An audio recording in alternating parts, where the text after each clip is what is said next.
let me just move to the second example. I think you'll get some more idea from this. Right. So tell me how you'll solve this. First, tell me the clarifying questions or assumptions.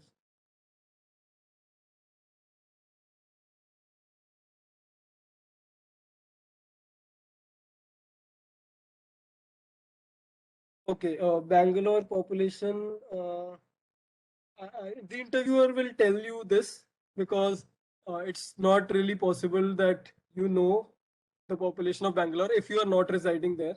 If you are residing there, then you should know the population. But yeah, so uh, let's assume 10 million people to be present in Bangalore.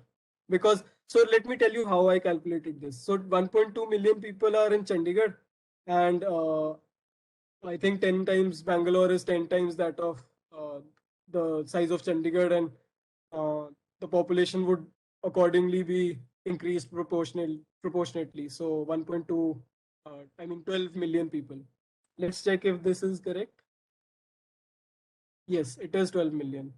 I remember. I think I remembered it that way only. I think I've remembered Bangalore's population that way only because I know Chandigarh's population was 1.2 million. So urban and rural is a good split. Rural population would have less bulbs, so I think per family only 2 or 3 bulbs would be there. Urban, I think this is a very broad categorization, urban and rural. We can maybe be more specific. In fact, the approach that I just told you, that was a very basic approach. You might want to go for an advanced approach or maybe a more refined approach. So, yeah, rural and urban would make sense to some an extent. Bangalore might have some rural areas also, but yeah, we should consider urban places only since we are talking about Bangalore only.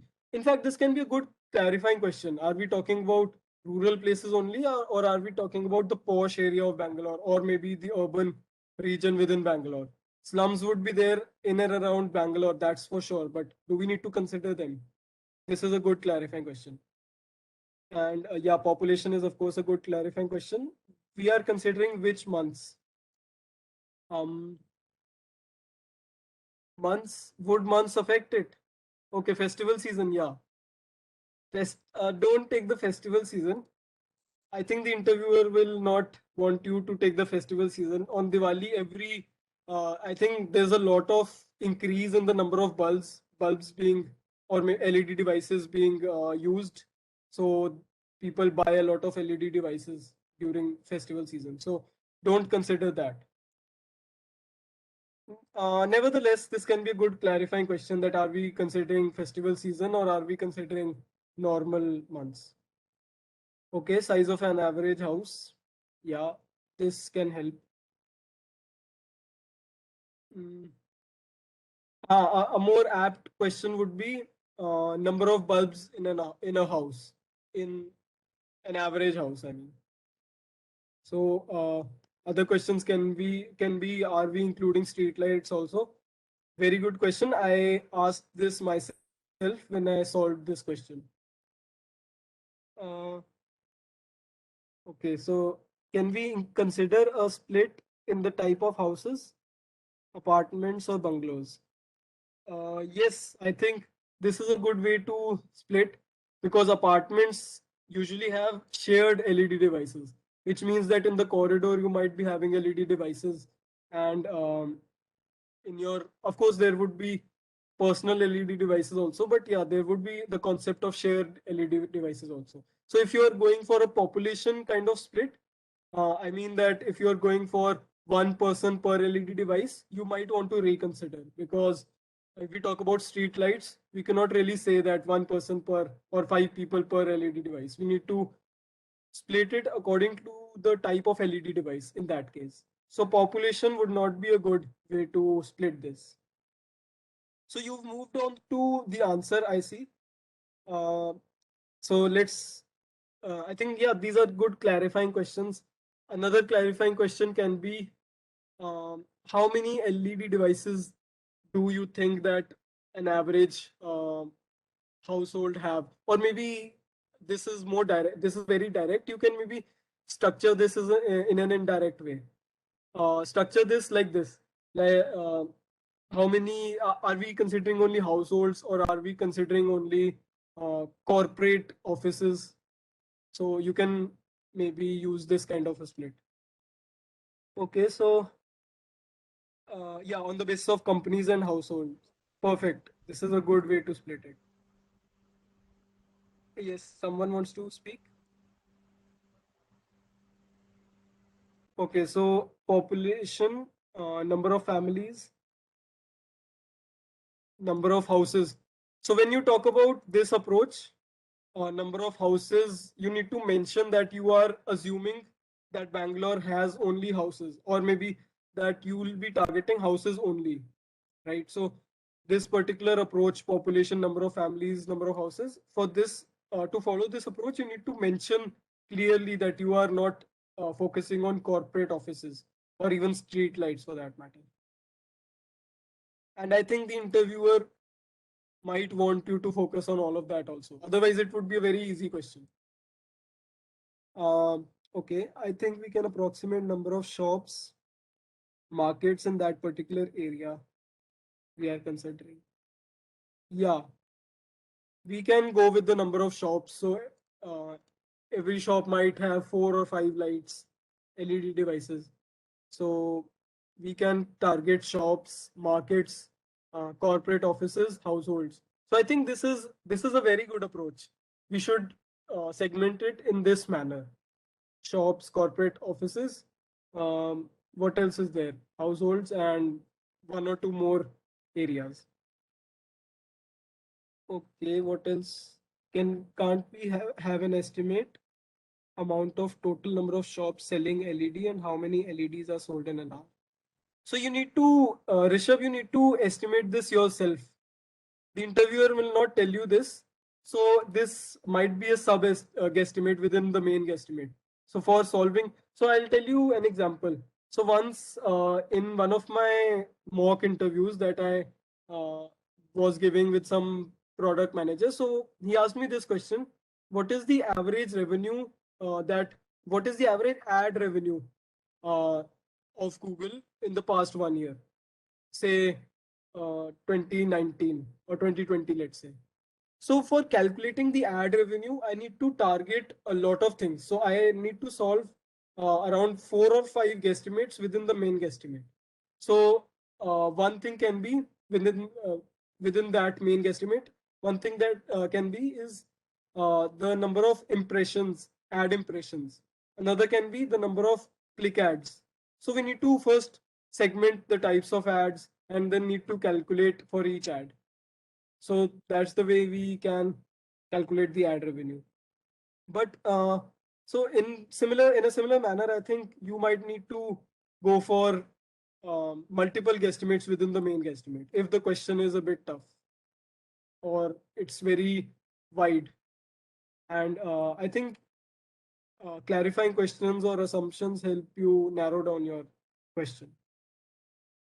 So I think I'll not be taking more of these, but yeah, there are pretty good approaches that you people are using. We can go for income split. Uh, okay, this is a nice question. Shouldn't we consider how many LEDs go defective each day? Um, Number of LED devices sold in Bangalore. So we are talking about the selling side, not the supply side. I mean, we are talking about the demand side. So we are talking from a customer's perspective, sold in Bangalore. So I mean, number of devices that are being bought by people, not the number of devices that come to shops from the manufacturers, right? So this, I think, this is a very good question. I think we opened up many different perspectives to see this problem. We can see this from a demand side as well as from a supply side, but here it's mentioned specifically that number of LED devices sold in Bangalore. So yeah, here also you can consider both approaches. So the demand approach would be uh, from the customer's perspective, that these are the number of customers that are there, and each customer would buy maybe 4 LEDs per year, let's say. And the supply side would be, let's say there's a company that Wipro. Okay, so Wipro is a company that manufactures LED devices. So let's say from the supply side, a particular shop receives, let's say, 1,000 LED devices in one particular month, right? So 1,000 LED devices in 1 month, that is for one shop, multiplied by the number of shops in Bangalore.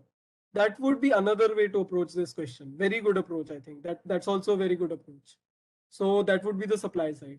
And in that, you need to factor in the number of LEDs that would go defective each day. So out of 1,000, within a month, probably 30 LEDs would go defective. So all this, when you talk about all this, the interviewer would be very satisfied if you cover all kinds of approaches. If you factor in these all of these things. So if you don't factor this defective, suppose you are taking this approach and you do not factor in the number of LEDs that go defective.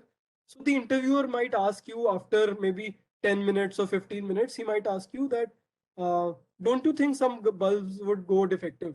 So he would taunt you in this way, or maybe he would try to nudge you in that direction, right? So you need to focus on various aspects. You need to focus on the problem from various perspectives, from various points of view. Okay. Uh, Lower middle. Okay. So are there any other questions in for this particular problem? Guesstimate. Can we consider LEDs used in automobiles? No, no, no. Don't consider them. That would first you'll have to calculate the number of automobiles, then you will have to go for the LEDs used there. So that would be another guesstimate. Is it better to approach this question from the supply side? Uh, Depends. This is a very subjective question. Depends on your approach. So supply side might also have different approaches. Right. So let's see very basic approach just to give you an idea. So I've categorized based on population, greater than 25 years of age and less than 25 years. Why 25 years? Because I'm talking about the corporate population greater than 25 years of age, and less than 25 are students and maybe entry level roles or freshers. So if we talk about greater than 25 years of age, 70% of the people, okay, what all are we considering? Yeah, I have mentioned to the interviewer that we'll be considering table lamps, LED bulbs, tube lights, all of these things, right? So, yeah, so greater than 25 would include corporate offices. So I think Bangalore is a very corporate kind of city. Of course, the Silicon Valley of India. I think there are most of the multinational companies that are present in India have an office in Bangalore, or at least 60-70% of them have an office in Bangalore. So most people who go to Bangalore, they are corporates only. So 70% people, you need to justify this number, right? So I was just justifying this 70%. So whenever you talk to the interviewer, you need to justify what all numbers you are assuming. So 70% corporates working in in companies, 5 LED devices per person. Mention the fact that this includes some devices which are at common places in corporate complexes, um, like offices and all. And 10% are in houses, because very few housewives are there in Bangalore.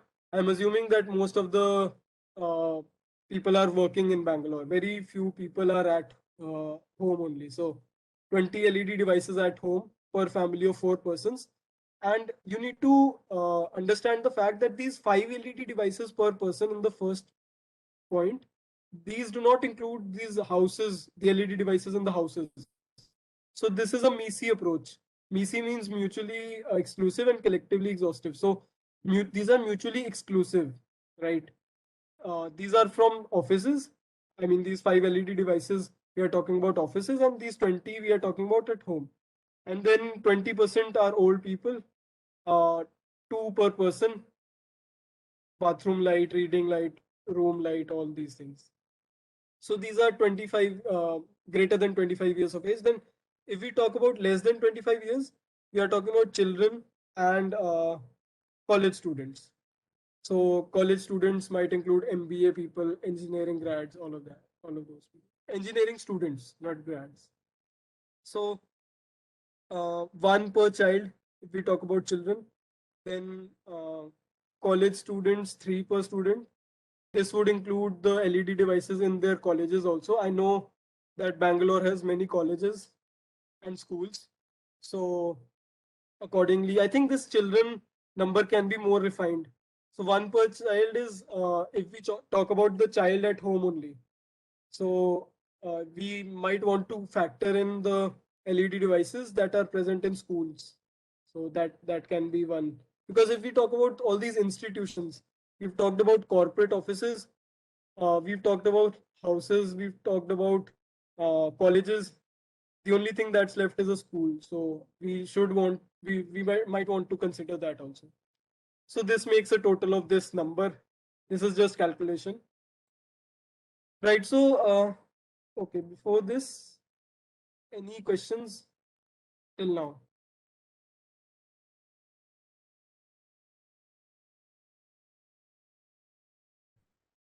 Uh, you can ask anything because next we'll move on to actual interview questions.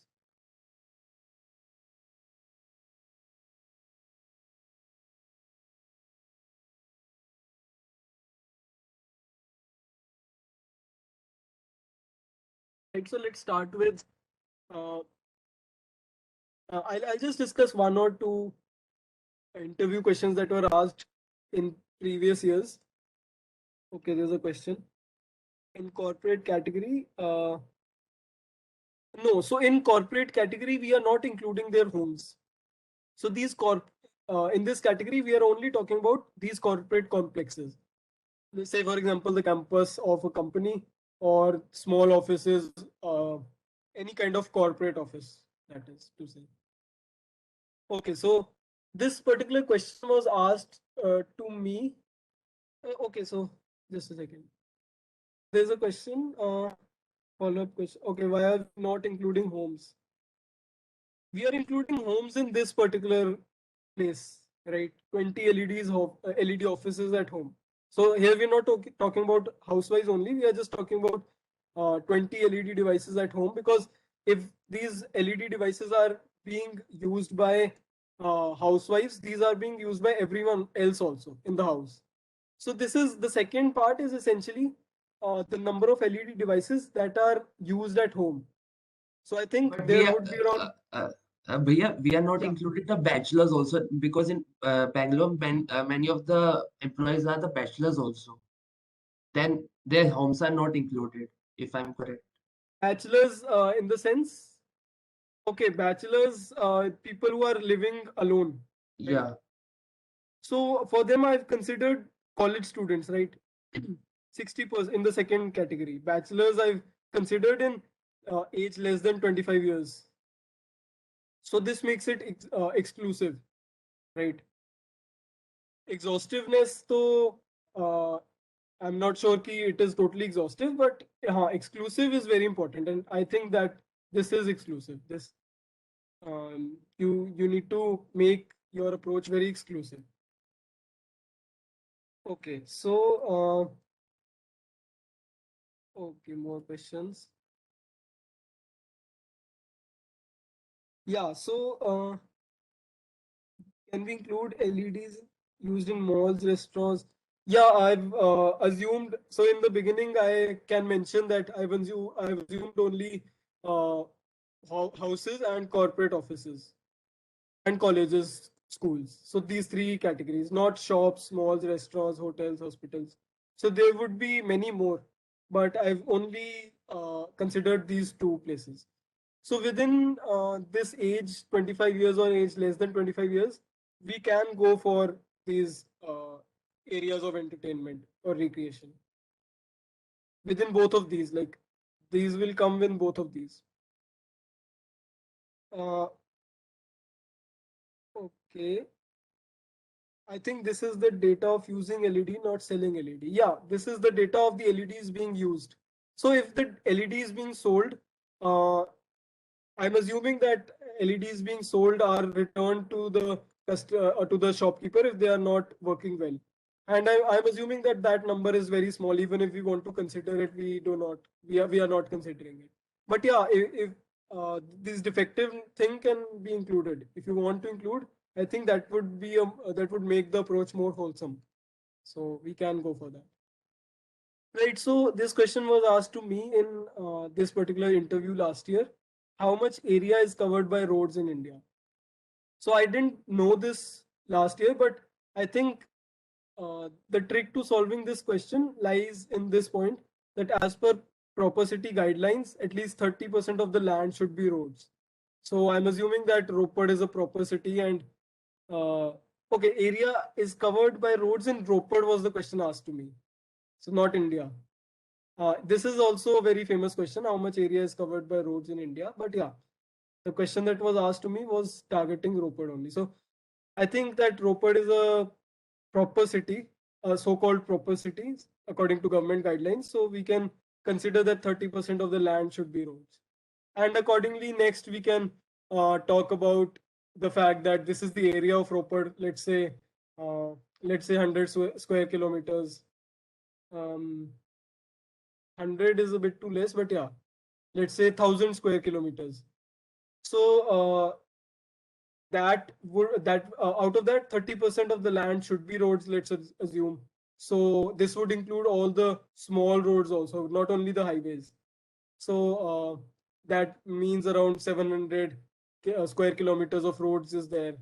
And yeah, and this is it. I mean, if you solve this question this manner, your question would be done very early. But you need to tell how you came to that particular area thing.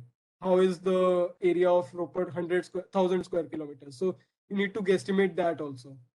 So if you think that your guesstimate is you are ending your guesstimate very early, try to uh, try to focus on your assumptions. What all you have assumed. Have you assumed a bit too much? Have you assumed a lot? I mean, there's a possibility that you have assumed almost everything and narrowed the question down to a very, very easy question, right? So there's that possibility also. So just wanted to highlight this point here. This is another interview that was asked in IIT Madras last to last year, and the question was how much soap is used in a month in India. So this particular question was taken up very nicely by the interviewee. So he asked first, he clarified this thing that are we talking about bar soap or liquid soap? I think this is a very good question. He must have gotten a brownie point for this. Uh, this is a very good clarifying question. Plus 5 marks for sure. So next is so should I wait for your approach first? Okay. So maybe you can tell some clarifying questions for that question. You can you maybe what do you think how we can solve this question?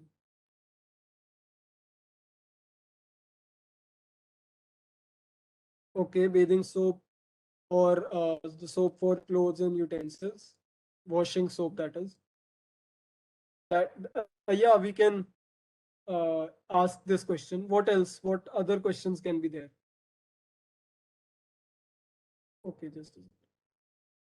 So how much soap is used in a month in India? Usage, we are talking about the usage of soap. So maybe you might want to consider are we talking about this can be a question that are we talking about summers or winters? I think this is another great question. Why? Because in summers people tend to have more number of baths in a day. In winters people don't want to have a bath, take a bath. So I think this can be another question. Nearly half of total urban. So I think Pradeep, you need to explain this approach to me. So let's talk about the approach that was used in that interview. So interviewer told that we need to focus on bar soap only, and interviewee next asked that are we concerned about any specific brand? To which he replied no. So so the division that followed was urban and rural, and then they followed this with the number of households. So one very important thing when we solve these interviews is that the interviewer might want to see your approach. So if you are solving this in a real interview, make sure that you are trying to tabulate everything in a proper manner uh, on a paper, and the interviewer might ask uh, you to show that paper. And if you are talking about virtual interviews like the ones we are having these days, so in that case, the interviewer might want you to solve the entire question on Notepad. This is a very common practice, or any other thing like Word or Google Slides, whatever. So they might want to see your approach also. So make sure that there's a proper structure you follow. Okay, then uh, once we've divided the population into rural and urban, then divide them in by the number of households. And following this, divide the number of washes per month by the number of washes a soap lasts. So I think this is another very good point, that the total number of washes per month divided by the number of washes soap lasts. So this would give us the number of soaps that are used. And the interviewer might want to hear some other approach from you, a second approach. And this is exactly what he did in this interview. So he asked that, can you suggest an alternative approach which doesn't involve people? So he wanted to hear this from the supply side. We can use the data of an average water use. Okay, not the supply side, but yeah, another way of solving this. Simply another way of solving this. We can use the data of average water used in a household divided by the share used in uh, bathing. So the share of water used in bathing. The interviewer is still not satisfied and wants to ask another approach. So the interviewer here asks for some data. So guesstimates can be very uh, data oriented also. I mean, they might utilize your data skills also if the interviewer gives you some data sheets or data sets. So uh, in this case, I mean, this is not a data specific interview, but yeah, in some interviews they might give you data sets prior to the interview. Like in one of the assignments that I solved some time back, the company was gave me some data and wanted me to guesstimate based on that data, right? So yeah, here the interviewee is asking that am I allowed to ask for any data, which means that um, can we get some data which is can he ask this question to the interviewer? Can he ask for some data so that he gets an idea? Like one person asked some time back, what's the population of Bangalore, right? So this is that kind of question.